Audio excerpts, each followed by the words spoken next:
For the record, my name is Enrique Pepin, District 5 City Councilor, and I'm the chair of the Boston City Council Committee on City Services and Innovation Technology.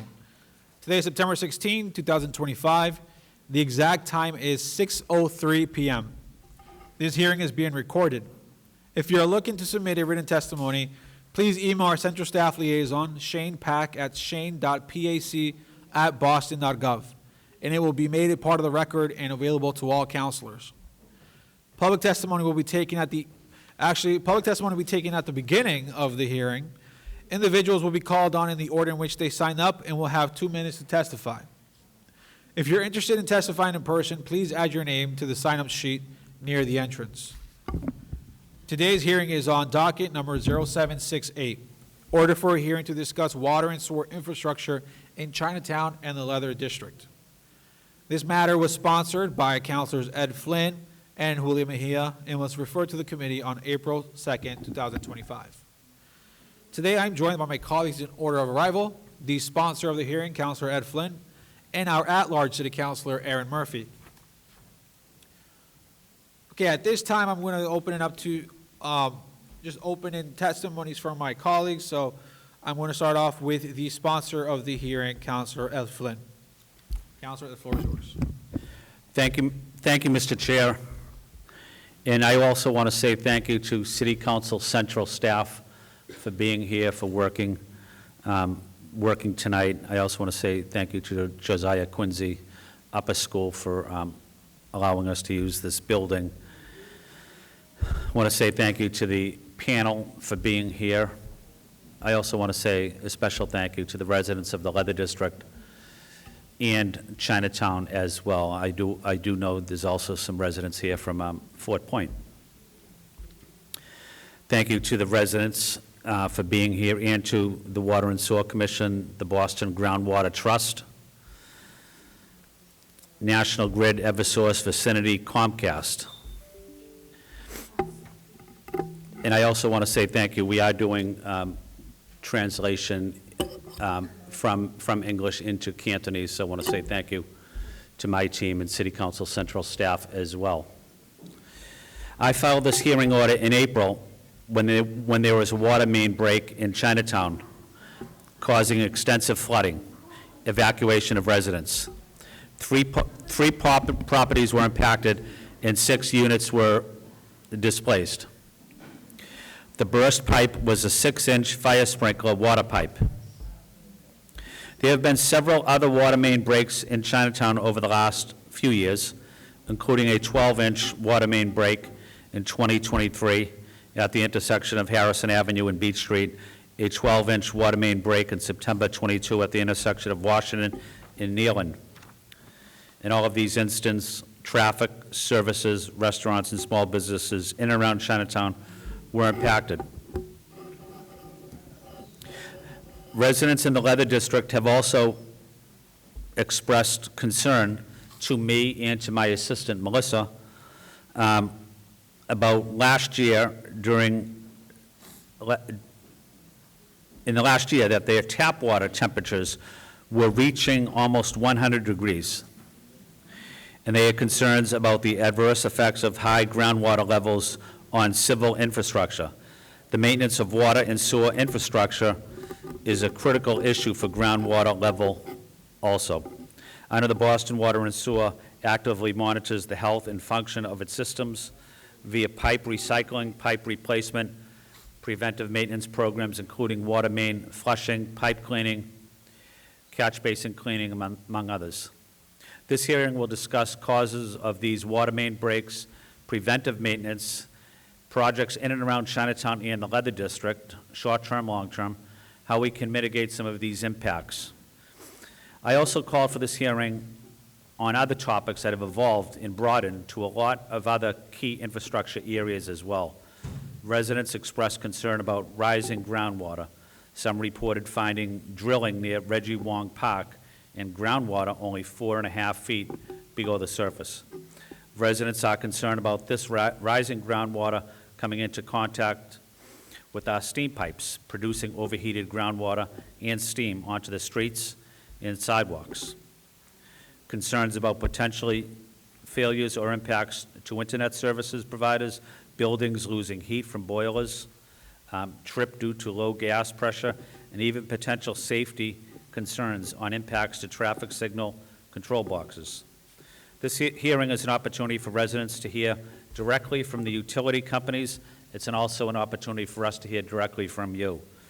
We're not going to solve this problem tonight. Water and sewer pipes in our infrastructure are critical to our safety, quality of life, and growth of Boston. There is a need for continued planning and working together to address aging infrastructure, not only in the Leather District, but throughout Chinatown, to ensure residents and small business are impacted slightly, if at all, during construction.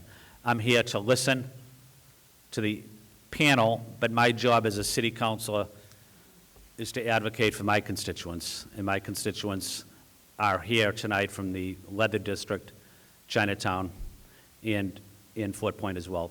Thank you, Mr. Chair. Thank you, Councilor Flynn. Councilor Murphy, the floor is yours. Thank you. Thank you, everyone, for coming out.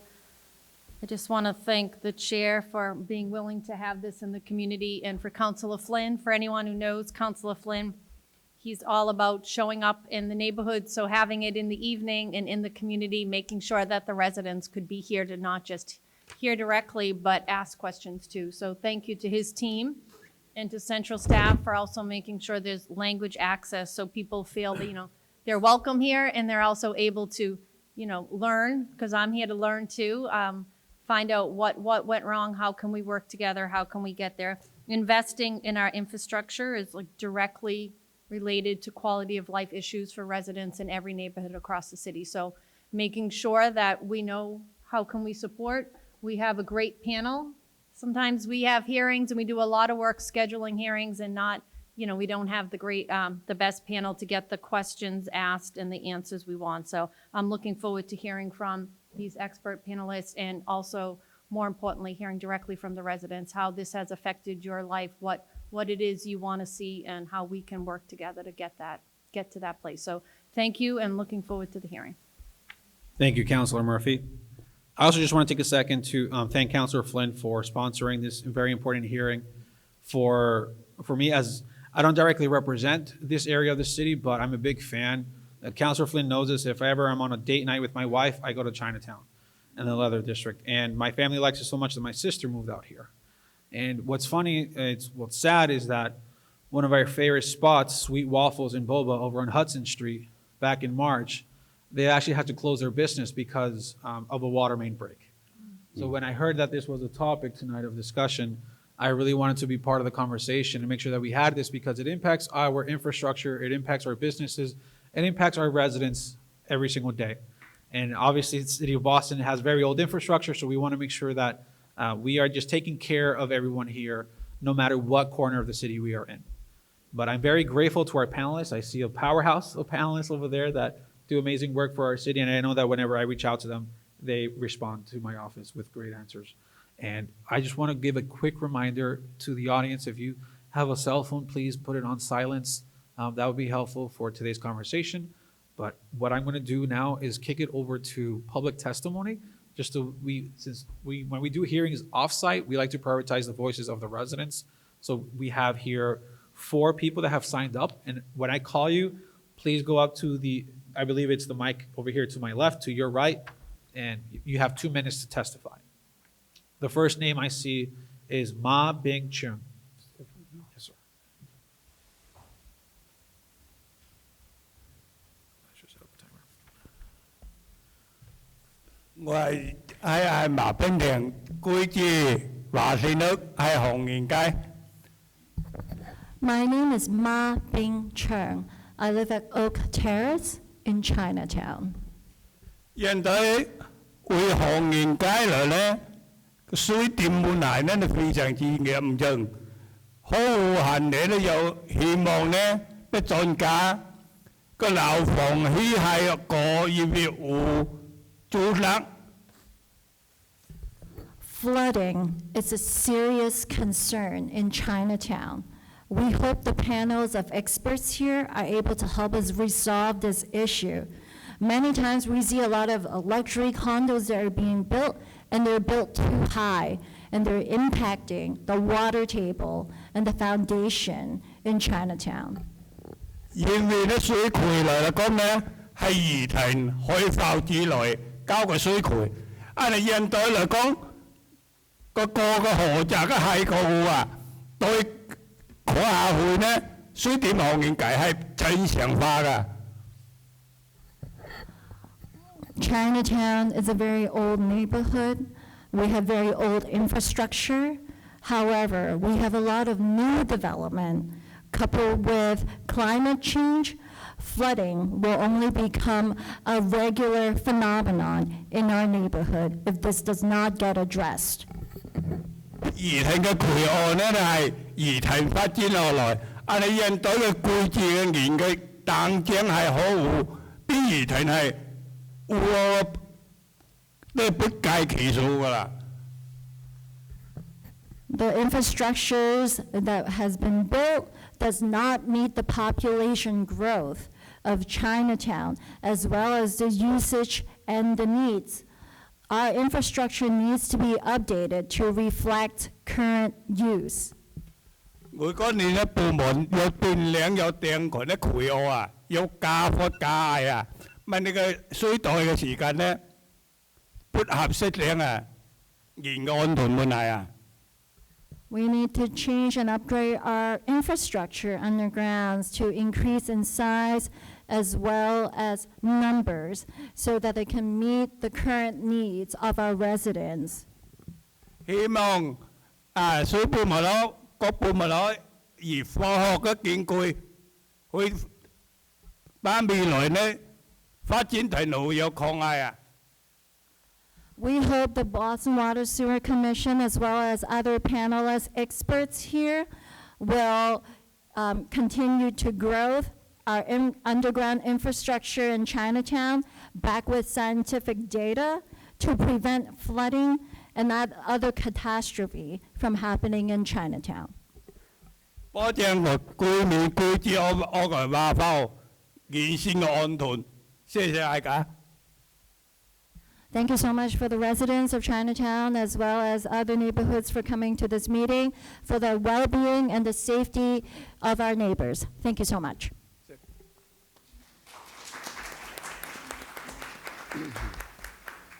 Thank you, sir. All right, the next I see on here is Robert Leung. Yeah, the second row, first person. Mr. Long. Oh, right here, yes. Oh, he doesn't want to, okay. He doesn't want to, yeah, he signed that, okay. All right, That's his friend, I think. oh, he's going to talk for him, perfect.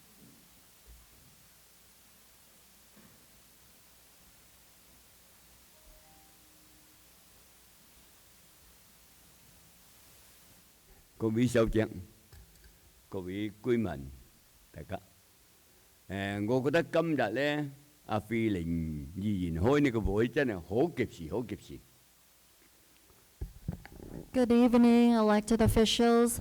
Good evening, residents, panel experts. I feel that the timing that this hearing is called by Councillor Flynn can be at a better time. 紅人街咧，呢幾年咧爆水管嘅事咧，好似係紅人街嘅一個災難嚟嘅。For the last few years, flooding that has happened in Chinatown, it seems like a common natural disaster. 而家咧係應該係到重要嘅位置考慮呢個從市政建設上邊考慮呢個問題。We need to have serious conversations and discussion in city government about this very serious matter. 呢個爆水管問題咧，唔單係只對呢個居民嘅食水安全，對呢個紅人街嘅生意咧，就佢打擊十分大。Not only did the pipe bursts and flooding in Chinatown impact the quality of life of our residents, but it really negatively impacts the viability of our small businesses. 我記得咧，好似係2023或者2024啦，喺嗰個華盛頓街爆水管嗰個樓一手個火鍋店停咗咗2個幾禮拜，嘉禾咧超市嗰度咧嗰啲貨就浸晒，根本就間咗好多天。咁冇耐咧，好似係遲個月又一次來，咁做生意嘅人咧真係好打擊好大。I remember it was back in 2023 or 2024, there was a major pipe burst on Washington Street. And at the time, Liu Yishou, the hot pot place, it was closed for 2 weeks. And then Jiaho, one of the few supermarkets that's left in Chinatown, also have most of their goods that they store in the basement completely canceled and damaged. And I think maybe, there were a few small businesses who were also closed and impacted. And then, maybe a month or so later, there was another flood. There was another pipe burst. 剛才有一位居民已經講過，紅人街嘅水管可能咧已經係攞到冇剩牙咁啦，邊個仲攞得剩牙㗎啦？咁市政府咧有冇喺呢啲水管進行全面嚟檢查企劃，制定一個咧重新邊啲地方要維修，邊啲地方要及時更換，有冇1年放後入啲資金，唔能夠話爆咗水管之後咧叫一班人去修理嗰度，咁啊呢度爆咗水管，聽日就第二個地方就爆水管，好似我剛才講嘅，喺嗰個大倫街個華盛頓街爆水管，冇耐咧又一次來，咁搞到嗰啲生意，因為我熟悉嗰啲人，咁喺度咧真係苦不談言，咁嘅話咧就聽日冇人有辦法做生意㗎啦。So I think I remember a resident before me testify to the overburdening of our aging pipes and infrastructure. I feel like that overburdening is even worse than the overburdening of my teeth that are decaying and I'm getting less and less of. So I wonder, after, all these pipe bursts, if the commission did a thorough inventory and comprehensive mapping of all the pipes in Chinatown and figure out which one needs to be fixed and upgraded. Because you can't just come in and fix the pipes that are damaged. You need to have an overall picture, a plan. And we need to include this in our yearly budget, that Chinatown needs to have timely and yearly infrastructure upgrades.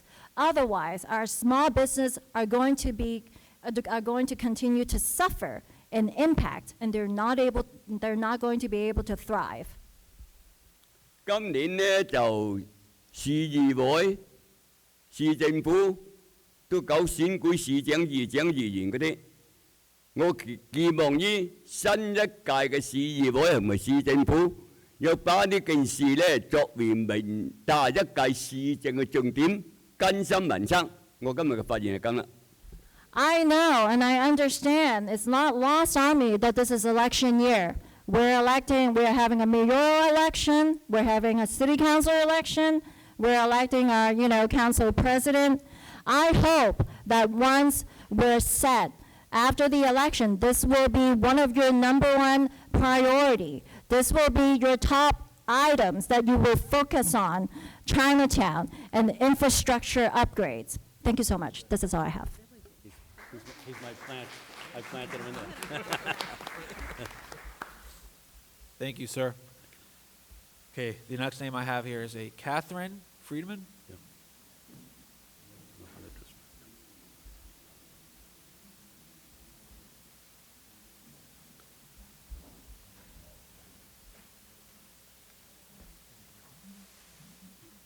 So sorry, I'm just checking. I have a statement from a neighbor.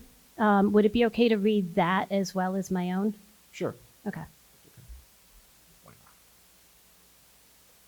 The purpose of this letter and associated documents is to share background information relevant to the recent history of heated groundwater in the Leather District.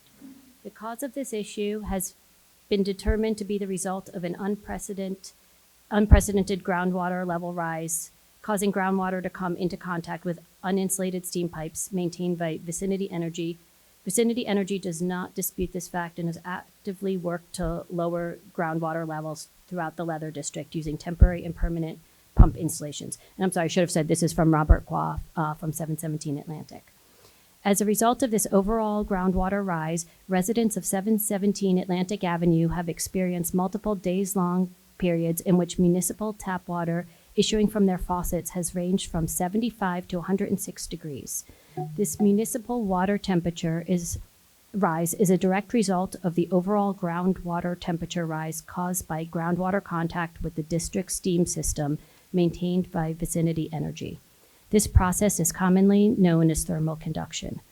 According to the Boston Groundwater Trust and the Boston Water and Sewer Commission, normal tap water temperatures in Boston should range from 45 to 55 degrees. Higher tap water temperatures can damage sensitive water metering equipment, increase overall hot water temperatures in showers and sinks due to lack of cold water, accelerate the leaching of lead into drinking water if present in old pipes, and increase the risk of exposure to Legionnaire's disease. This concern has been repeatedly brought to the attention of Councillor Flynn's office, the Boston Water and Sewer Commission, the Boston Groundwater Trust, Mayor Wu's Chief Climate Officer, Brian Sweat, and Vicinity Energy, the operator of the large district stream system that has been identified as the source of the heat causing the tap water temperature rise. City officials, Boston Water and Sewer, Boston Groundwater Trust, and Vicinity Energy have been made aware of this problem since it first occurred over 4 years ago. A timeline of events relative to these concerns is available for anyone wishing to learn more. Major concerns: damage to public infrastructure. This includes negative impacts on Boston's district steam system itself, municipal water systems, municipal sewer systems, electrical grids, telecommunication systems, and multiple public transportation systems, including roadways, tunnels, subway systems, and rail systems. Signaling systems for automobiles and pedestrians can also be negatively impacted. Damage to privately owned infrastructure. This includes damage to building foundations, basements, and internal plumbing systems. Higher subsurface temperatures brought about by steam line thermal conduction can also cause internal temperatures of buildings to rise and necessitate heavier HVAC use during summer months. Health risks to residents of the Leather District due to elevated bacterial growth in sewers and water lines. Damage to natural resources such as trees, plants, fish, invertebrates, and other organisms. And the request is to identify the source of the groundwater rise and remediate it as soon as possible.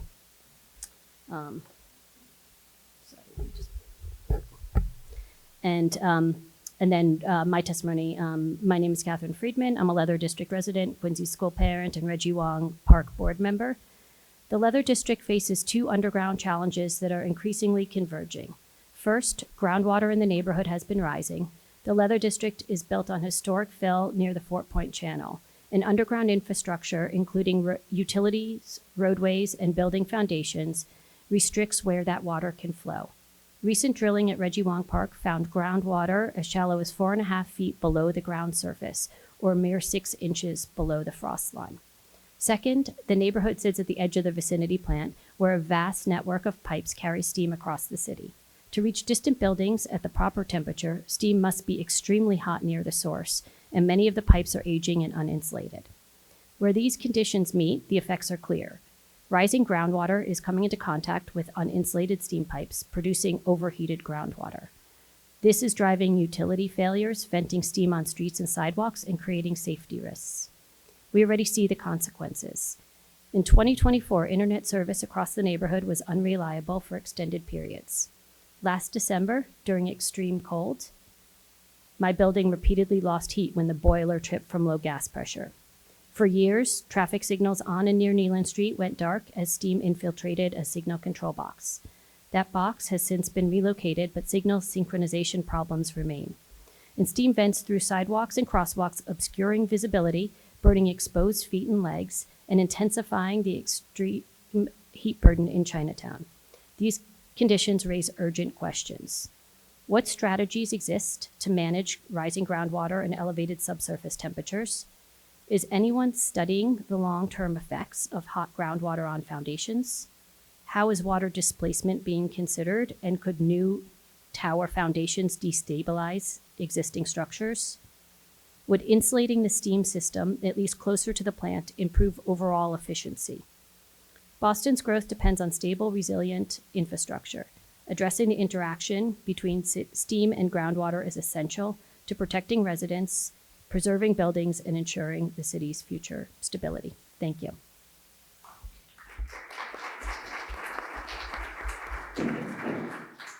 Thank you. Thank you so much. We have one more public testimony. That is, please forgive me. Is it Yalin Chu? I may be mispronouncing this. They live on Tyler Street. Yeah, if you live on 106 Tyler Street.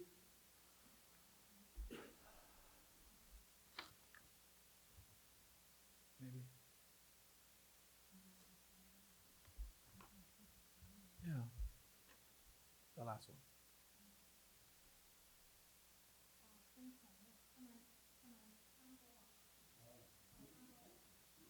Oh, yeah. Okay. Yeah. I apologize. I'm so sorry.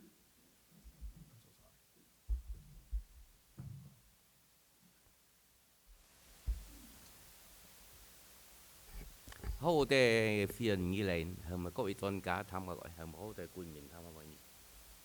Thank you so much, Councillor Flynn, and other councillors, as well as expert panels and residents for showing up for tonight's hearing. 即係前面日有兩個官員都講過咧，因為行業界實在係個叫好叫，我來美國都18年都未見過咁嘅過田。 Yeah, just like the other residents who has testified before me, Chinatown is so old. Chinatown is so neglected. I've been in the United States for 18 years. I haven't seen a single improvement in Chinatown. 而且佢行業界呢，佢係好多兒童嘅建築嘅，佢呢會水向排水呢都係好年之停嘅，啊你嗰時好新建築啦，但個好官面啦，好條都未講過的。 So Chinatown is a very old neighborhood. I'm sure there's a lot of old pipes and there's a lot of old sewer systems, but we have had massive development in Chinatown for the last decades. And I wonder if any of those infrastructure has been upgraded to support those developments. 因為好快推啊，好條順時將的個嚇，我希望個官面呢，就我修整一票，而家佢真係對行業界、介入行業界嘅，我哋有支持佢。 亦希望專家咧叫我搞好行業界啦。 We all know currently we're in the middle of a mayoral election, and I really urge our fellow residents to really vote for whoever you feel would truly care about Chinatown and have Chinatown's best interests in mind. And I urge the same for our expert panels, that you would also prioritize Chinatown in your work. OK， 有啲㗎 ，OK， 有啲佢嘅靚女變呢個橋梁嚟嘅，係向師傅向官面之間，佢呢個橋梁嘅後邊有啲嘅靚女。Okay. Thank you so much. Thank you, everyone. Thank you for Councillor Flynn's Chinatown liaison. Thank you.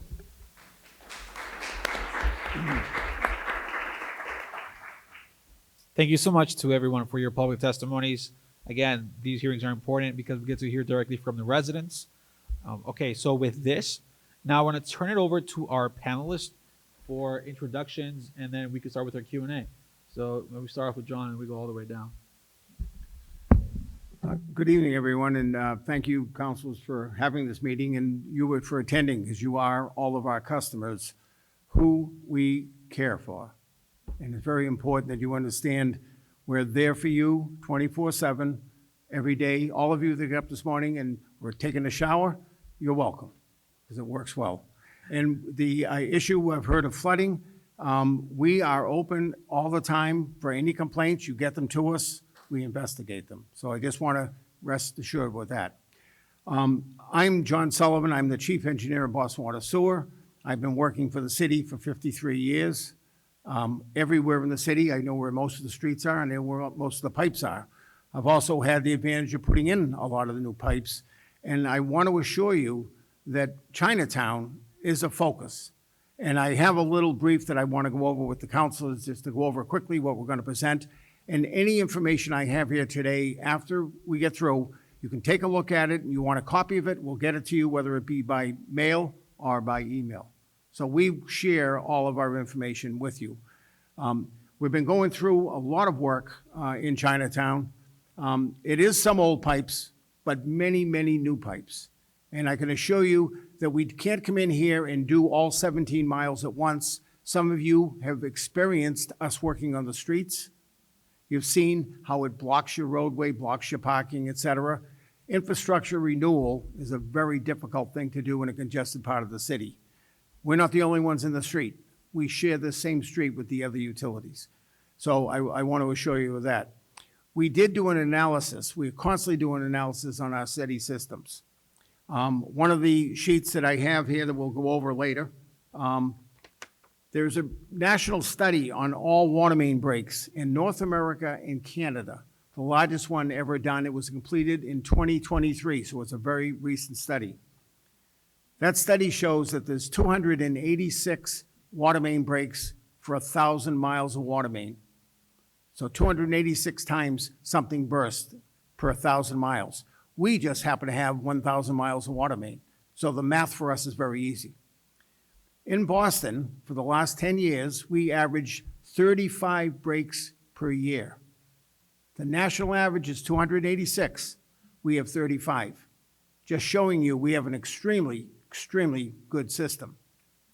Unfortunately, the breaks in Chinatown, in the district of 17 miles, is an average of 7.6 breaks per 100 miles, or 76 breaks per 1,000 miles, but you only got 17.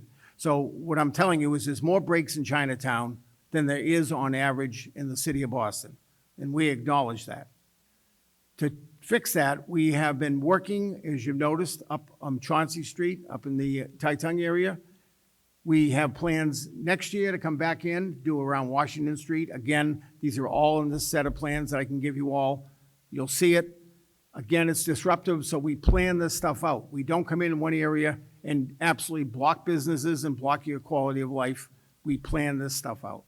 So I'll cut there and let everyone else introduce themselves. And again, we'll stick around as long as it takes, or till they throw us out of the building.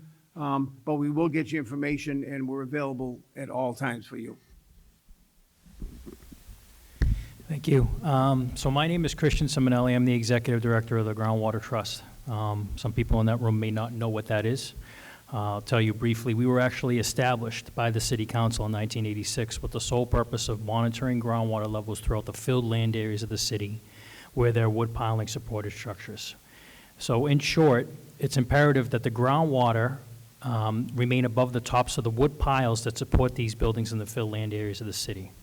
If the groundwater level drops for whatever reason, and that could be a multitude of reasons, and the pilings are exposed to air for a significant amount of time, usually years, the buildings can start to sink and settle.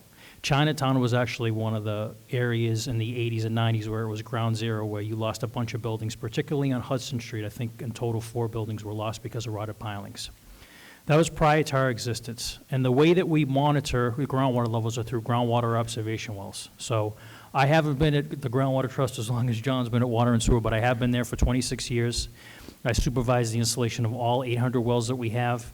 I'm constantly looking at the data in those wells, which we acquire 6 to 8 times per year. And we work closely with Water and Sewer to identify areas where the groundwater levels are low. We also alert the commission when groundwater levels are high, because that can mean there's a water main break somewhere or there's a leak. And so we let them know that. So like Water and Sewer, we're there for you. We're constantly out there monitoring. Not only are we monitoring the wells manually, we're taking real-time data in 30 locations throughout the city.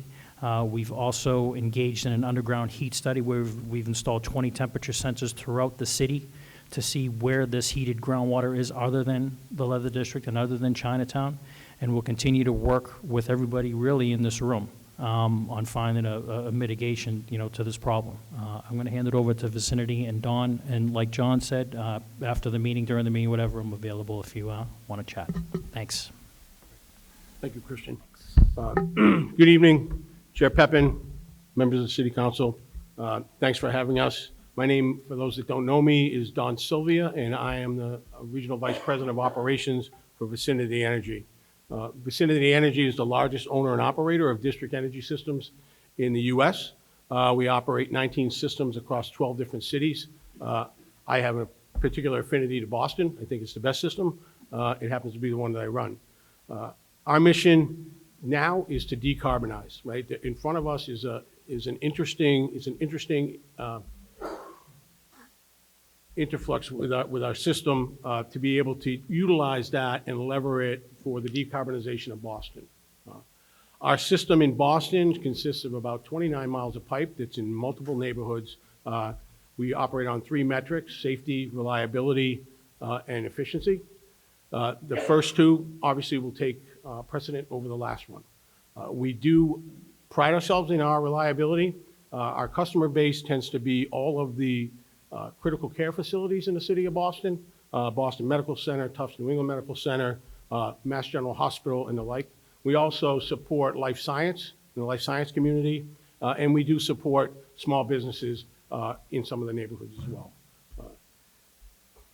More recently, we have been working hand in hand with Water and Sewer, the Groundwater Trust, and our other neighboring utilities, right, to address what we feel are somewhat isolated issues in certain areas of the city. And that would be the Leather District is one of them. And we've been diligent in trying to address it, mitigate it, and try to find solutions. I think we understand some of the frustration of the residents. I understand it's your home. We're proud to be part of the community. One of our plants actually exists in Chinatown at the Nealon Street, at the corner of Nealon Street and Atlantic Ave, which serves the greater Boston community. Currently, we've seen over the last few years, as John said, statistically, across the city, in 2024, we had 107 311 calls. So notifications from the city council or from the mayor's office of potential issues across the city. And we are here 24/7, just as Water and Sewer is, to address those as quickly as we can. Over the last year, we've seen that number drop down to 38 cases. So we've had 38 calls in the first 9 months of the year. So while we're not at zero, we are diligent in trying for constant improvement. The last thing I would say is, we're trying to, or we are in the course of an evolution of our system. Over the next few years, you'll see our system become decarbonized. We're going to utilize the Charles River for a heat pump to supply the services. So by using that technology, we'll be able to decarbonize roughly 71 million square feet of conditioned space in the city of Boston. And that's a quantum leap for not just district energy, but for the city of Boston. So we think we're an integral part of the fabric. We're here to stay, and we want to be part of the solution. I'll turn it over to Comcast.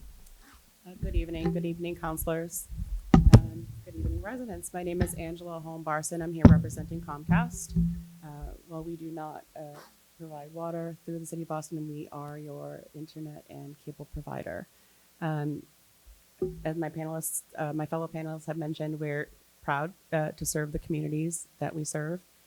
We take pride in our relationships with community organizations, and in Chinatown particularly, we have a very strong relationship with the Boston Chinatown Neighborhood Center. I work with our counselors in our administration to not only make sure that they're aware that I'm here to help them, but so that they can further help you. Ms. Friedman, it's nice to meet you in person. I've actually had many exchanges with Ms. Friedman in the past. Please know that we are always here to hear your issues, and we are always working with other providers collaboratively to ensure that there are no disruptions. In fact, we've been working with those who are managing these steam issues to eliminate these service disruptions. We take this work seriously. You can reach out to us anytime, and if you cannot reach us, you can always reach out to one of your counselors, and they know how to get in touch with me, certainly.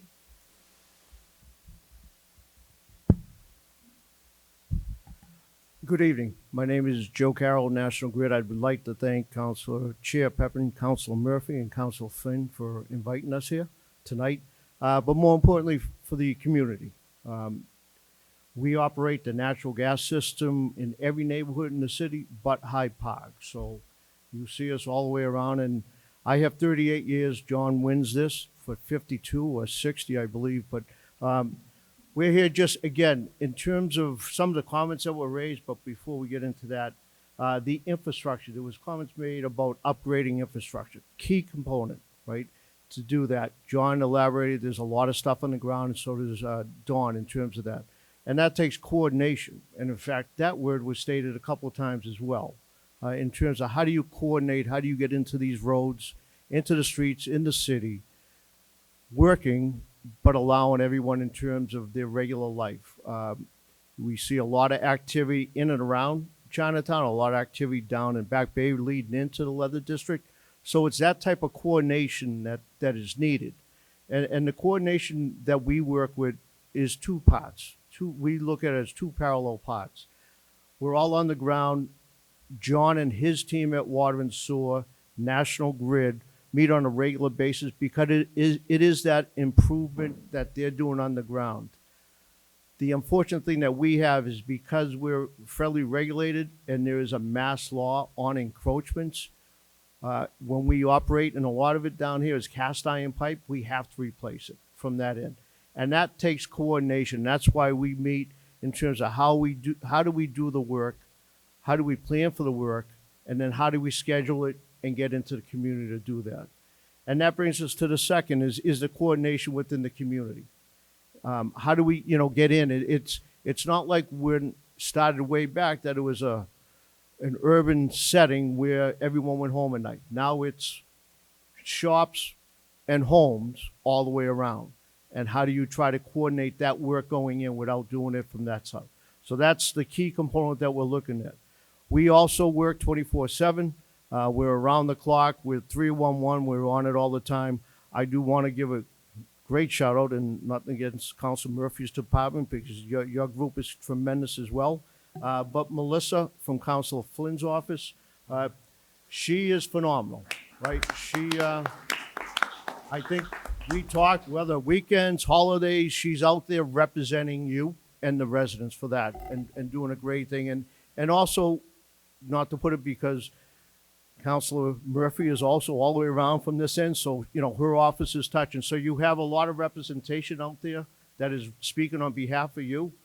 But what we want to do here is how do we coordinate when we do the work from that end. So we'll be here, welcome to go on. We can go through a few things if we get into the works, but, currently we do not have a lot of work going on in Chinatown. Okay, thank you so much for those opening statements and for all the work that you all do. I'm going to jump right into the Q&A, and we're going to start with the sponsor. Oh, Yeah, Chris Becky. Ms. Becky? Okay, yes.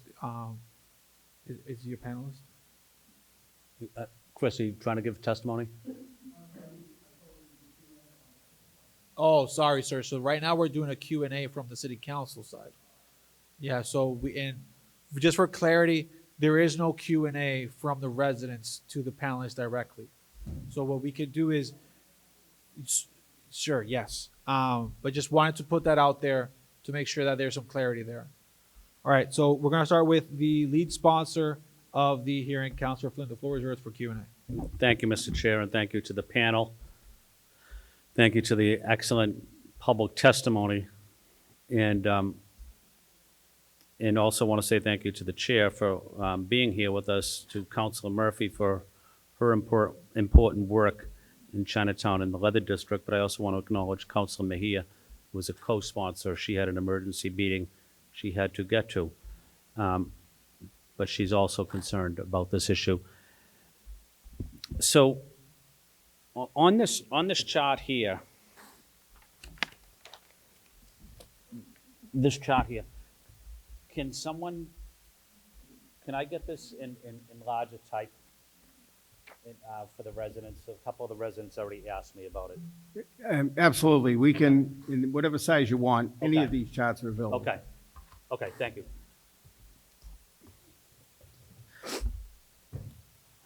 The issue that residents have asked me to stress,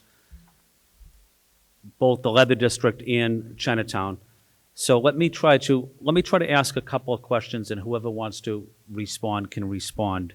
The steam pipe system that we have, and it's impacting the quality of life for residents in the Leather District. What is the short-term plan, and what is the long-term plan for providing a safe environment, a healthy environment for residents? I want to make sure we're working together, we're doing everything we possibly can to provide a healthy environment, but when water is 100-degree temperature, that's certainly a major problem.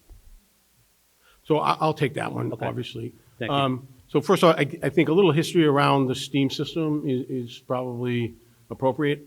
The original steam system in the city of Boston, in the Ladder District, dates back to about the 1930s, right? The Nealon Street Station was constructed around that same period. The steam system itself has evolved over time as the city has evolved. So it's a little bit of everything, and the technology is a little bit of everything. So just to make sure I point out the fact that on Atlantic Avenue, all of the infrastructure went in during the Central Artery project. So roughly, in the very late 90s, 2000s is when it became active. So that's some of the let's quote, newer infrastructure that's underground in the city of Boston, where you're seeing these issues. The issue with the heated water seems to be, as we looked at data and we worked with the Groundwater Trust and we worked with Water and Sewer, seems to be isolated to like a one-block area on Atlantic Avenue where a service line crosses over the steam main. What we have done, I think it was pointed out, we have installed monitoring well there, or monitors in our manholes to look for elevated water table. We've tried to source where the water is coming from. There's been testing. We've worked collaboratively with Boston Water and Sewer to see if it was city water. The feeling is it's not city water. Doesn't appear to be seawater. So we're trying to figure that out. I think your question is, what are we doing to solve it? We have taken a number of actions to solve it, and we will continue to work diligently to come up with a final solution that may be having to relocate water services. But we're still working to try to figure out what that may be. Okay. Thank you, sir. Maybe to Donald or to Christian. I stated, because residents stated to me, temperatures of over 100 degrees.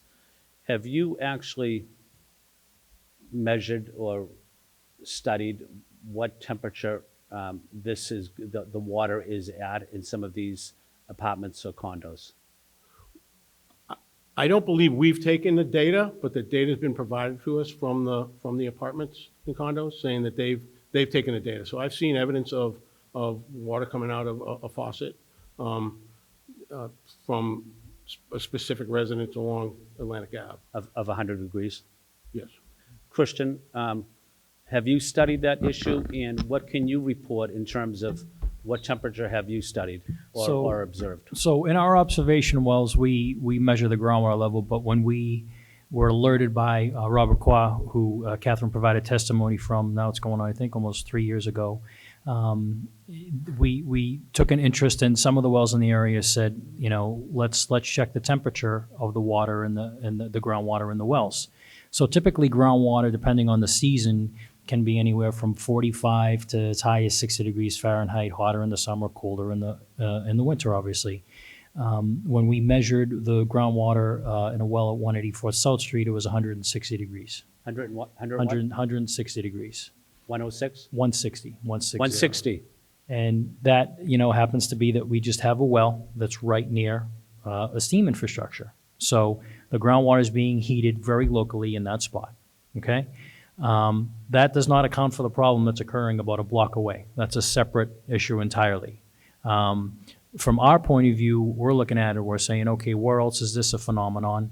And is that hot water somehow impacting the building foundations and the wood piles?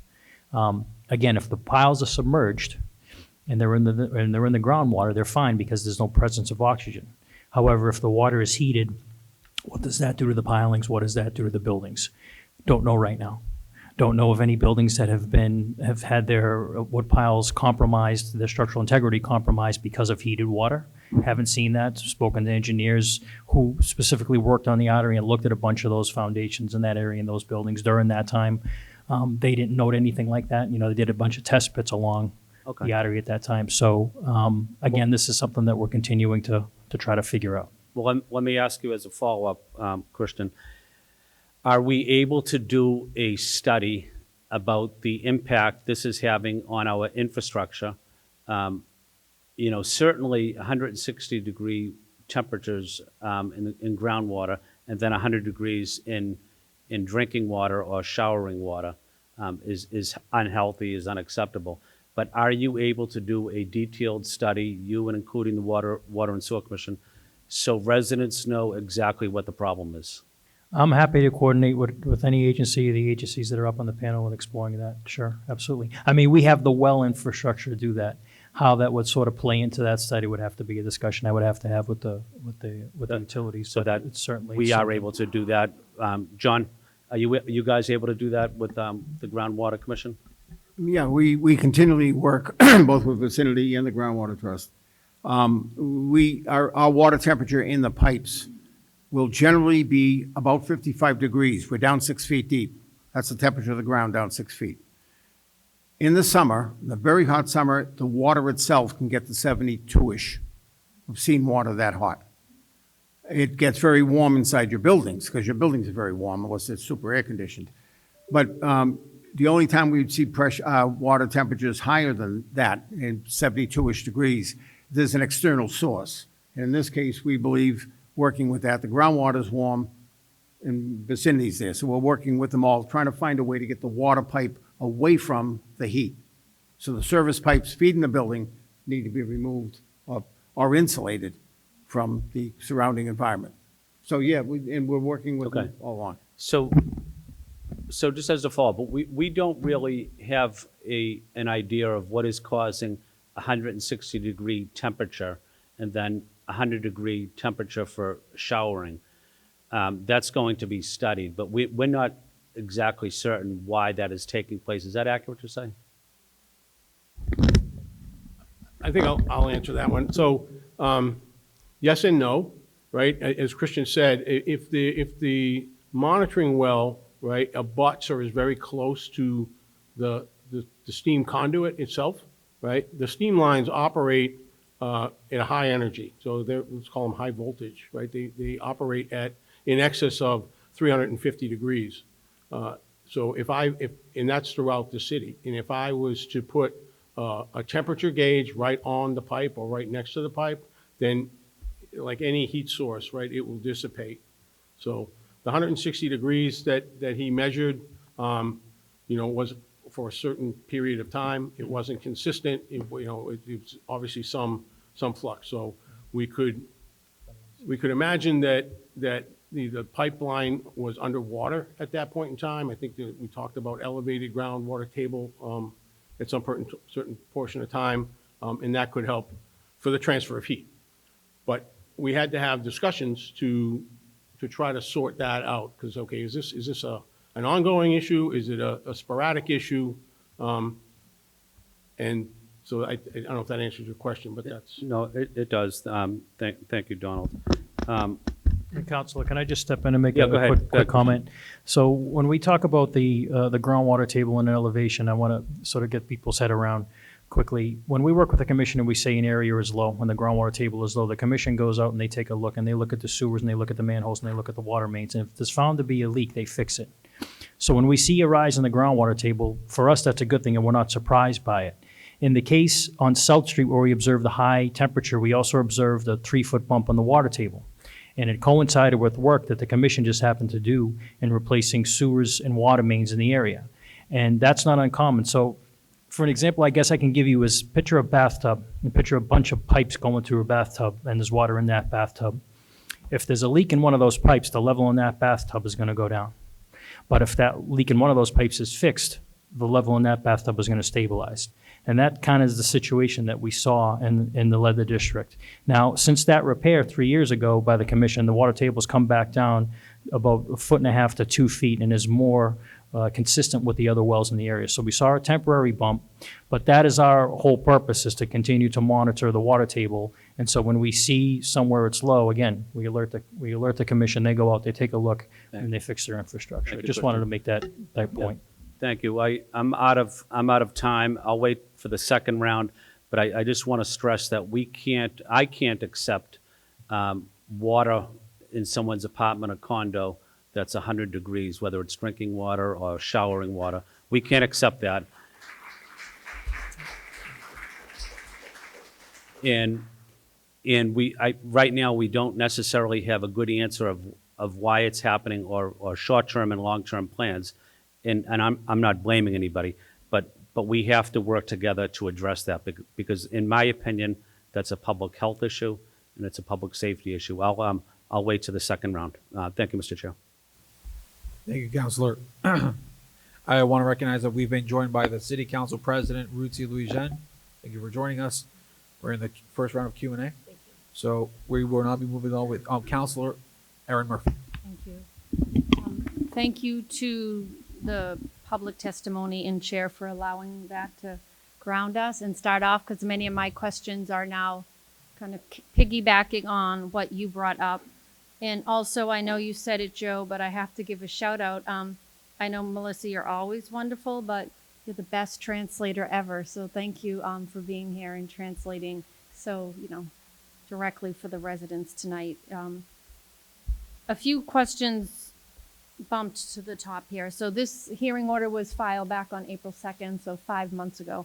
How long has this been an issue? Has it been years? Has it been just since that flood? I know, like, the hearing order a few incidences brought this to the floor of the council, but 5 months ago, this was an issue. So we were first alerted by the resident, Mr. Kwa. I was sort of first alerted to this about 3 years ago now. And immediately reached out to Water and Sewer, and then immediately connected with Vicinity. And since that time, there's been a consistent dialogue. We basically check in almost every month, I would say, since then, to say, okay, what's happening here? Where's the water level at? What are your readings showing in the ground? What are you guys doing in the manhole? What's Water and Sewer doing for fixes? What's the plan? So it's been about that long, and we're continuing to try to mitigate it as best we can. And if I heard correctly, it's that the pipes are near the steam. Right. Yep. And has that always been the case, or is there some change in the temperature of the steam, or did something a few years back get put next to each other? So, I mean, there has been changes in the neighborhood. There hasn't been any change in the steam. The steam is the same infrastructure that was installed in 2000 on that street. There have been changes in the amount of groundwater entering our facilities that we've seen. And as Christian said, we first put into place mitigation measures to try to de-water our facilities, to keep water away from it. It appears that when we do that, that does help mitigate the situation. At least that's what I'm being told. And when the dewatering equipment would fail due to either the materials it was moving, whether it be grit in the water or what have you, then we would see this return to a higher groundwater table, and we get alerted that there's, again, a temperature issue in that building. So since then have added monitoring so that we would get alerted before that becomes an issue. But that's the change. But if 160 degrees is what you're measuring the temperature water in the pipes, what comes out of the faucet? So just to clarify, the temperature of the groundwater that we're measuring in the well is separate from the service that's being provided to the buildings. So that's separate. So thankfully, that temperature to the buildings is considerably less, still very high, but it's not the 160. Not the highest that you get.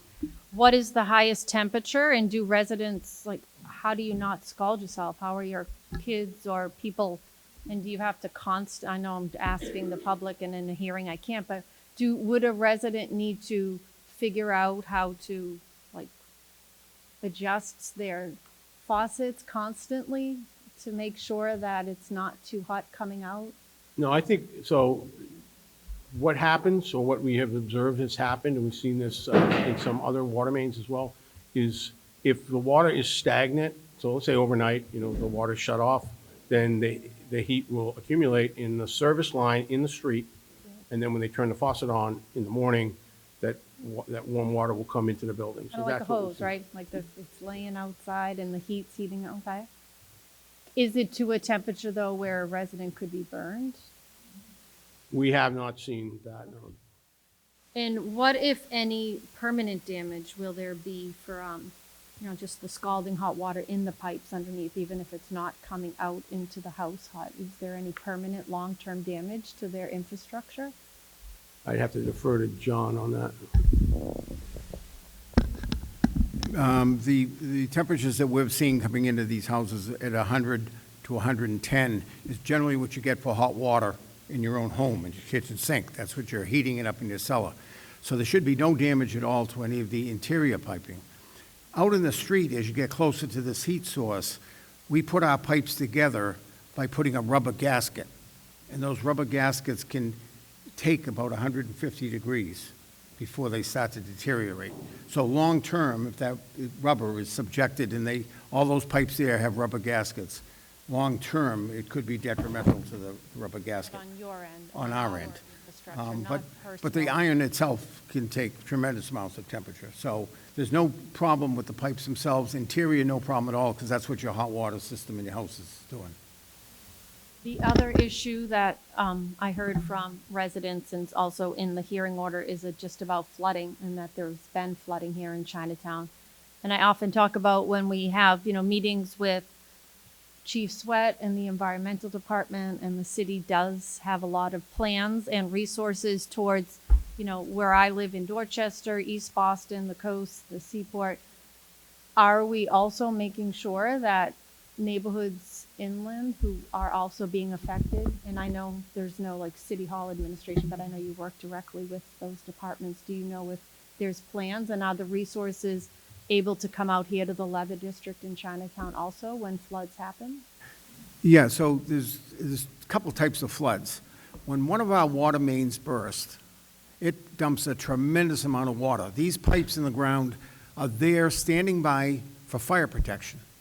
Our pipes are large because if there's a fire anywhere, we want to make sure as much water as possible can be used by the fire department to put out the conflagration.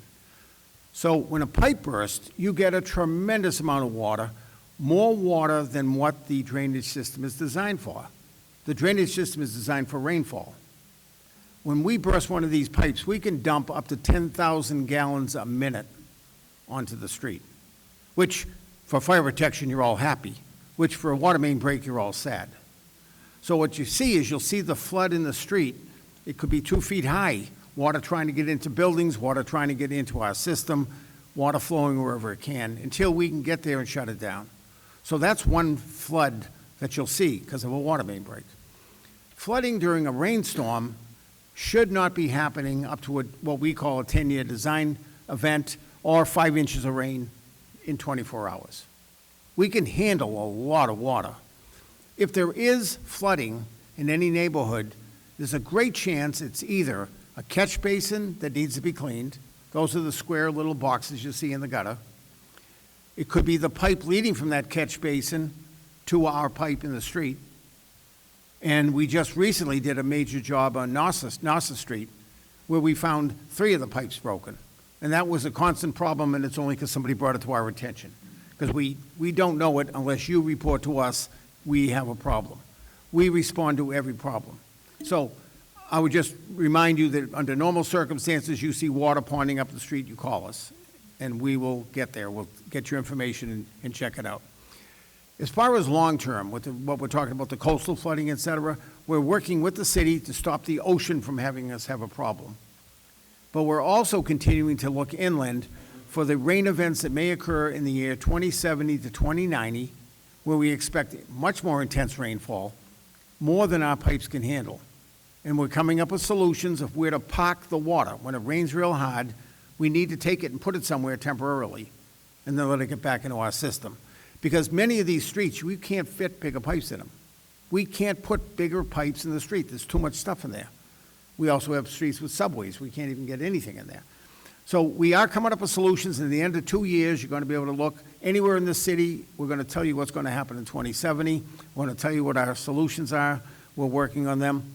You should also know that in Chinatown, without you knowing it, we have been televising every sewer in Chinatown and the Leather District. And we're continuing to do it. They're out there all the time. You'll see these big trucks making a lot of noise. We're checking the internal condition of the sewers. Where there need be, we'll fix them. If need be, we'll replace them. And the reason we do that is we're the lowest utility. We're down deepest. And so we need to do our work first because everyone else is above us. And we need to warn them that if we got to put a sewer in, get ready to replace your utility because we'll be disrupting it. So we're doing all the things possible. Again, in these sheets here, you'll see the layout, what our proposals are, where we'll be. I would say within a total of 5 years, every sewer will be checked out. We'll know what to do. Every water pipe will have a schedule of when it'll be replaced. And on the flooding issue, we're going to rely on you. You tell us when you see a problem with flooding, and we'll respond to that. Thank you. I know my time is up, but I do just want to thank all the utilities for being here and clearly working together and communicating, because that's how we're going to get results for the residents. So thank you for that. Thank you, Councilor Murphy. Councilor Louisiana, the floor is yours. Thank you, Mr. Chair, and thank you to my colleagues, and thank you to this panel. Thank you to members of community for being here. I apologize. I was at a different community event prior to this one. I do have a basic question that's included in the slide, just so that I understand, and I'm pretty sure you probably went over it already, but it says the national average is 28.6 breaks per 100 miles of cast iron.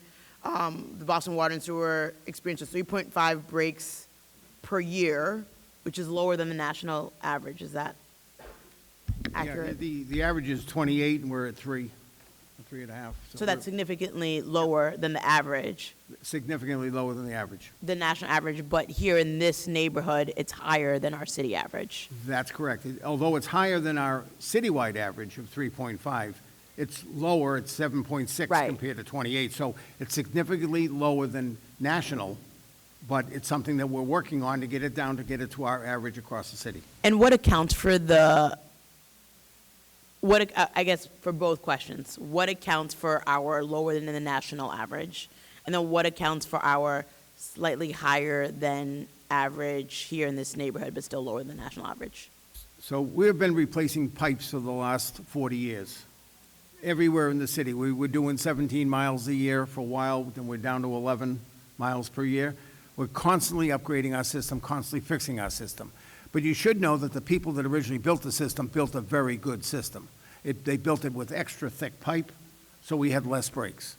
We have a great system hydraulically. We don't have the pressure problems other people have with the burst pipes. But I think it's the fact that even when the commission was formed in 1977 for one purpose, is that to upgrade your water and sewer services. And we have been at it since 1977. Every year, we have an incredible commission. The commissioners give us the funding we need. It's up to the engineers to do it, and it's up to us not to disturb your quality of life as we replace them. Because after we get through replacing our pipes, which are deep, in comes your other utilities, because we disturb them. And one of the reasons we have breaks, more breaks in an area, congested area like Chinatown, we also had it in the North End, we also had it in Beacon Hill, is because the streets are very small and all the utilities are crowded together. And without us knowing it all the time, someone's got to work on their utility. So they will dig a hole, they will work on their utility, fix it, but that excavation can disrupt our pipes. Our pipes left untouched will last for a very long time. The 30-inch pipe feeding the Frog Pond was put in 1848. It's one happy pipe because nobody digs Boston Common. And so it just shows you that the good old pipes will last for a long time undisturbed. We also had a problem before with the DC current on the MBTA. It used to get loose. When it's loose, it corrodes pipes. And so we had a problem with that. And that's a problem we have and the gas company has on cast iron. But we know the problems, we're addressing the problems, we're doing it methodically so that we don't wipe out neighborhoods because businesses need to exist. And you don't like it when we're in front of your business because it takes us a while to get in and out. Thank you for that response, and it helps me understand the issue, and glad you all are working on it. Second question is maybe not fully related, but one of the things that my office has received complaints about and issues about is private sewers. Are we dealing with that at all in Chinatown and the Leather District? Any private sewers are an issue, and how does that complicate the work that you have to do, or does that complicate, or are there more likely to be breaks where there are private sewers? There are many alleys in the city, very small alleys, where people chose not to have municipal sewers installed. They had them put them as private. They owned them themselves. And we have some of the south end, we have some of the north end. I'm not sure if we have any in this district here. But you should all know that the sewer leading from your property out to the main in the middle of the street is yours. So the word private sewers, there's plenty of them, because everyone's connection from their building out to us is owned by the property owner. The good news is if you have a problem with your property sewer, we will provide a grant up to $8,000 to help fix it. So we help you fix your own private sewer. You never know you have a private sewer till the day you have sewage in your basement, and you call us, and then you become enlightened that it's your problem. So we work with the customers. The main private sewers, we have a betterment policy, and it's on our website. If you have a sewer in a particular alley and it's open to public travel, we allow you to petition us, and we will work with you to design the thing, and you pay it as a betterment, just like you do on a new street or anything else. There's a betterment policy. You pay it over 20 years. Sorry, a what policy? Betterment. Oh, betterment, right, so like for private ways, yeah. Yeah, exactly like the roadway. It's for the sewers. Which is hard, and They- Councilor Pepen has been working on it, Right. but, yeah. But we don't necessarily take a betterment policy on a small private driveway where there's 2 or 3 houses put together. If it isn't a public way, a private way rather, open to public travel, we will not take it over. But there's plenty of those out there. Okay. And then lastly, how are the utilities companies have been working together to address these issues? And have there been any complaints that you've received recently from constituents, and how are you resolving those? We work with all the utilities because we have to. It's like a happy family. And like a happy family, there's some disagreements occasionally. But the answer is we all are responsible to bring to the customers our utilities.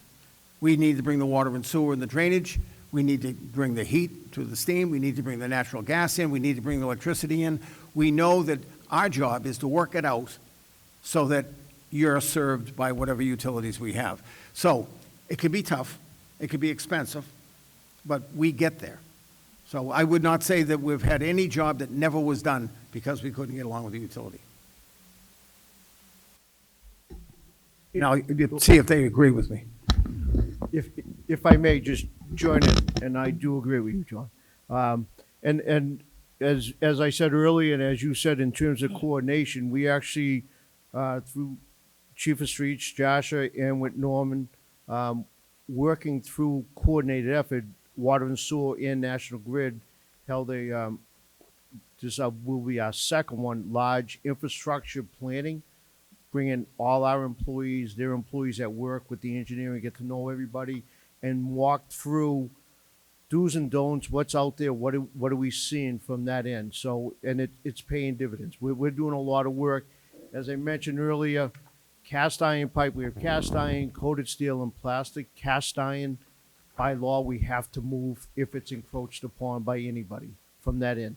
This type of coordination, we can collaborate in terms of the planning, so we can eliminate if a good pipe doesn't need to be moved. So I yield to John in terms of that coordination for that. So I do thoroughly agree with John. So I'd echo that sentiment as well. I think that, no problem in the city can be solved by an individual utility. As you peel back the onion, every layer affects the next. As John said, he happens to be the oldest and the deepest. But we're all on top of that and build up over time. The steam system is somewhat unique in that It also has a few different traits than other utilities. Other utilities are agnostic to pitch and drainage, where the steam utility, in order to operate properly, needs to see this ability to drain away water from a steam line. So that makes it more difficult to relocate or move it, and most times nearly impossible to do that. So we work very closely with the other utilities to see if we can alter their profiles and leave ours intact where it is. I'll also add, while I am certainly no expert on cast iron and I can't offer you any opinions or specifications on that material, what I can offer you is commentary on the collaboration as a provider. Comcast works with all the folks at this table, as well as many others that aren't here, that whether it be timing or where to dig or how to dig, and on the occasion where one's infrastructure is impacted by the work of another, we always come to the table to work that out together. I think everybody here has worked with most of the others on this panel at one point or another to resolve issues that affect the residents of Boston. Well, thank you. I want to thank you for your collaboration and thank you for addressing this issue and for being lower than the national average, but acknowledging that there's still work for us to do here to be replacing pipes. And want to thank all the members of community who have come out and offered their testimony as we work on this issue. Thank you. Thank you, Mr. Chair. I don't have any further questions. Thank you, Madam President. I have a few questions that I'm just curious on. Probably this is specifically for Boston Water and Sewer. So when you look at work to do in this area of Chinatown Leather District, how do you determine what areas you're going to work on proactively? Because obviously you have to work on the areas that break. But do you have a plan for proactive work to replace them? That I see like in the maps here, and I'm sorry that the residents can't see this, like the ones that are labeled red, they're like pre-1925, et cetera. So how do you determine, do you have a long-term plan at the Boston Water Sewer? Yeah, if a pipe is like pre-1925, that seems old to everyone. Some of our best pipes in the city that don't break at all are 1876. So there was, because the city burnt down in 1872, and they decided to build the water system, and the new pipes they put in after 1872, after it burned down, were the best pipes you could get anywhere in the world. And we still run those. So age alone is not it. We also look at the break history. We have a history of every single pipe in the city. We run analysis and statistical analysis of the potential of a pipe breaking based on that. We dig up pipes randomly, take them out, and we test them to see how corroded they are. We crush them to see how strong they are. It's an ongoing process. And then we run statistical programs to say, is a 1926 pipe, should it come out? Well, good chance it might not. We look at the ground conditions. If you're laid in virgin ground, if you're laid on the top of Beacon Hill, which was a natural drumlin, there's no corrosive soil up there. But if you come down to the waterfront, where we backfilled it with all crummy material as we kind of expand the city, that stuff eats up the pipe. So there's tons of factors that go into it, and we plan it. And that's what we got. So as you see on this thing here, we would go in if there's one bad pipe, well, we got to get the next street and the next street because they all connect together. So sometimes we'll do that. Other times we'll just take a whole district and we'll look at it and say we can go in and wipe out a whole district really quickly because there's no utilities in the way. But then we get hurt. We find one that the utilities are everywhere. There'll be a Verizon manhole on top of us that were built later. Then it takes a lot more coordination, so you may see a little spot here and then a whole bunch of work somewhere else. So there's actually a method to our madness. It's scientific. It may not seem that way to you, but we're always willing to sit down with any group and tell you why we're doing what first. But it's not just age, and I have to keep repeating that to people. Old people that work for a long time for utility don't need to be replaced right away. I'm just throwing that back. No, I've heard that some of our older infrastructures tend to be stronger than the new materials that we use. Yeah, they are. The new material, because of the science of it all, they're excellent material when they're brand new and they bend and twist. Corrosion is what gets us in the water field. It's the corroding of the iron. So the thicker you can get the iron. We use the thickest iron that you can buy. We coat the outside of the thickest iron with zinc to protect it from corroding, just like you'd put the zinc on your outboard motor. it Texas Inc. first. You can't buy better materials than we do to put in the ground for the new systems. But I still like the 1876 pipe. I'll take your word on that. All right, so that's it for me. I am going to do a second round of questions. I know Councilor Flynn has more questions, and I want to be respectful of our sponsor. So, Councilor Flynn, the floor is yours. Thank you, and I'm going to continue to work with the Boston Water and Sewer Commission to advocate for replacing any old pipes, especially the pre-1926. I think that's important. We have a short-term plan and a long-term plan. But I do want to get back to, I am concerned about the public health and public safety of this steam that's impacting residents.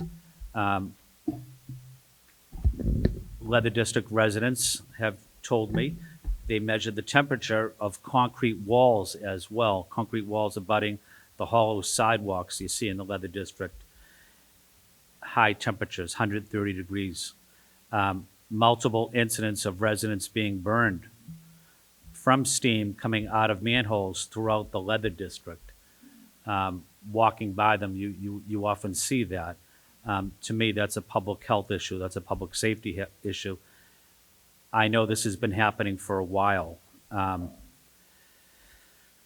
The other issue I do want to focus on is one woman said to me, when can we expect a solution, short-term and long-term, on the heated groundwater issue? Her 5-year-old son and this mother have been burned by hot steam coming out of the manholes on the street. This woman agreed that it's a major public health issue. It's a hazard. Is insulating the pipes one of the options? But I just guess one of my final point on this issue is we have to elevate the seriousness of this. It's not just one person may have been impacted here, another person impacted a few months ago, someone else.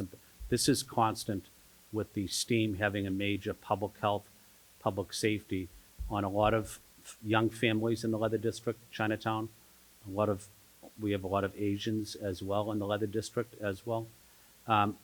So I really need to elevate this issue in terms of public health and public safety, because residents are concerned, and I'm concerned about the seriousness of how hot the temperature of the water is, and residents are getting burned. When a little boy that's 5 years old gets burned by steam, we have to take that very seriously. So I will respond to that. First of all, I will say thank you, Commissioner Flynn. Your office has been very proactive, right? They have worked very collaboratively, and you've been very vocal. Melissa calls us whenever there's a constituent complaint, and I think that she would also echo the fact that we do try to be as responsive as we possibly can be to make sure that we're addressing the issue. As far as, specific incidents, I would have to know more detail around, the who and the when, to see what the background was. There are instances when secondary vapor can come out of manholes, and it is hot, without a doubt. As I said, there's 29 miles of pipe, and we are in the city 24/7, 365, maintaining those facilities. Do we keep, and I also want to acknowledge that you have been very responsive to my office, and I also want to recognize, I should have recognized at the beginning, a former colleague and friend, City Councilor Matt O'Malley is here with us. But whether it's the water and sewer, whether it's groundwater, whether it's vicinity or anyone else, National Grid, do we keep track of any calls coming in of someone burned by steam? Yeah. The majority of calls that we get come in through the 311 system that will report, whether or not there was contact with a hot surface or some type of steam contact. So yes, there are records of all of that. Okay. So What I would like to do is, because I represent the Leather District in Chinatown, if residents have been burned by steam in Chinatown or the Leather District, I'd like for them to let me know as well, so I can keep track of that data. And I would like to share that data with city officials and with vicinity. I think it is important for us to document every incident to know exactly what is happening, how serious the situation is, but also what our short-term plan is to address it and what our long-term plan is to address it. But I don't think we're there right now in terms of how we're going to resolve it. I think we know what the problem is. I don't think we have the solution yet on how we're going to ensure. I need 100% compliance that when someone uses the shower or turns the faucet on, a little kid is not going to get burnt. When I get that guarantee, that means the problem is solved. But until then, we have to focus on this because it's a critical emergency as far as I'm concerned. Understood. Christian, how are we going to solve this? I just can't let this continue, Christian. We have to have a plan of action on how we address this. What is the plan, Christian? The plan is to continue to work with the gentlemen that are on either side of me right now. We'll continue to do that. We'll continue to track down the source of the groundwater, and I'm confident that vicinity, who is not shied away from this since day one, and water and sewer has not shied away from it ever, will find the solution and will mitigate this issue. We know what the problem is. It's just a matter of having the proper design so that once they get in there and fix it, it's done, and we don't have to worry about it anymore. Okay. Can I coordinate a meeting that's not an official city council meeting, but with the same group here and with the Leather District residents and with the Chinatown residents specifically on the steam-related issue? And we can talk about this because I really need for us to come up with a plan of action on how we go forward. Is that something we're all in agreement on? Yeah, absolutely, I am. Yeah, sure. Okay. Mr. Chair, I don't want to take any more time. Am I out of time or? No, if you have questions, you can ask. Okay. Thank you, Mr. Chair, for giving me a couple extra minutes. One resident said to me, when we do the infrastructure planning, improvements rather, are we able to do it, are we able to coordinate all at the same time where if one issue is happening, are we able to look at other issues that could potentially impact the construction schedule and maybe do it all at the same time? And are we able to do it during the day? That's one of the questions one of my constituents asked me, so I wanted to make sure I followed up. Every June, Boston Water Sewer sends to every utility or anybody that owns anything under the street and to everybody that owns a street, including every city agency, our intention to put together a capital plan that'll go to the mayor on November 1st. We asked them to tell us by August what they intend to do. We send them our plan in August of what we intend to do. So every utility in this city, every roadway agency in the city knows what the Boston Water Sewer is planning to do over the next 3 years to give them time to plan it. If there's a reason they can't get to it right away, then we can shift our schedule, unless it's an emergency. This has been going on since 1977. Every year we do it. Every year we hold a public hearing in November, and we invite everyone in the city to come to it, to a public notice. And that will continue to go. So the coordination basically starts with us asking everybody, what are you doing? We also avoid digging up a new street wherever possible. That's one of the most difficult. I know it sounds easy, but you plan on doing something in 2 years, and for some reason, the highway department or whatever purpose there is goes out there and paves it. We have to reschedule our work for 5 years later. So it's very important about the coordination. But the coordination does take place. People do respond to us. They do tell us what's going on. Like National Grid needs to know, because everything we dig so deep that we interrupt if they get a cast iron main. So anything we do bounces back on them. So they have to come up with the funding to take care of that. They have to do it right away. They're not allowed to do it later. Other people can defer their maintenance. The MBTA may own conduit and choose not to do it right away. We can't make them do it. But there's no question that coordination takes place, that they're notified every year. Thank you, John. One of the issues I've focused a lot of my energy on and time on, pest control. A critical issue. It's a public health issue as far as I'm concerned. It's a public safety issue. It's a quality of life issue. When we're doing this construction, pest control has to be a critical part of the solution as well. Also, when we're dealing with the situation in the Leather District with the steam, but pest control operations should be included. We can't ignore pest control. I know no one here is specifically responsible for pest control. It's an issue I've held hearings on, but it's a major issue as far as I'm concerned in Chinatown.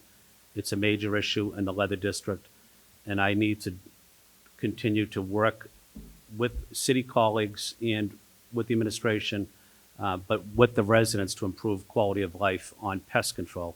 We have to take that issue very seriously as well.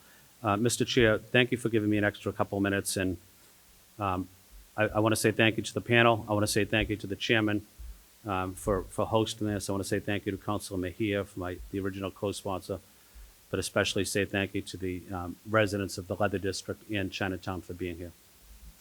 Thank you, Councilor Flynn. Councilor Louisiana.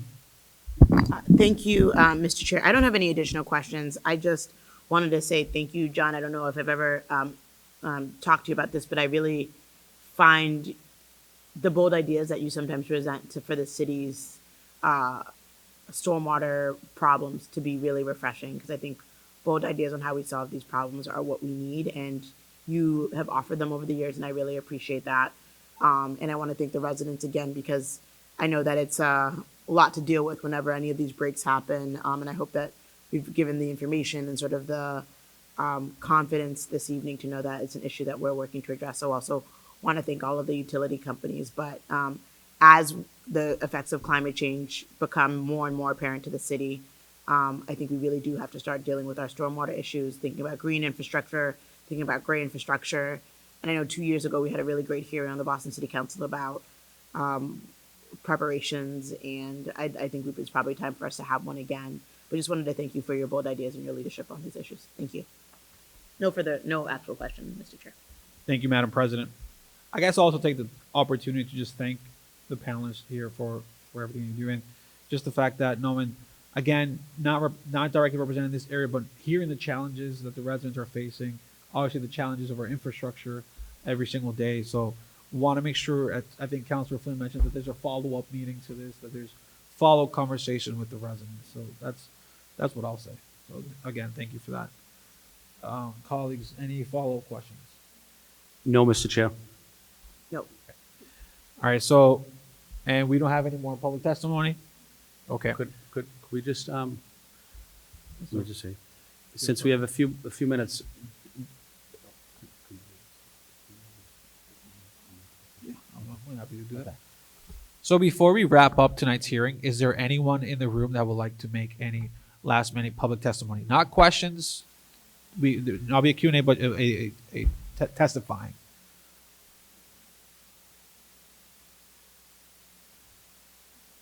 Okay. All right, good. So with that, I'll allow the panelists to do any closing remarks if you have any, or closing statements.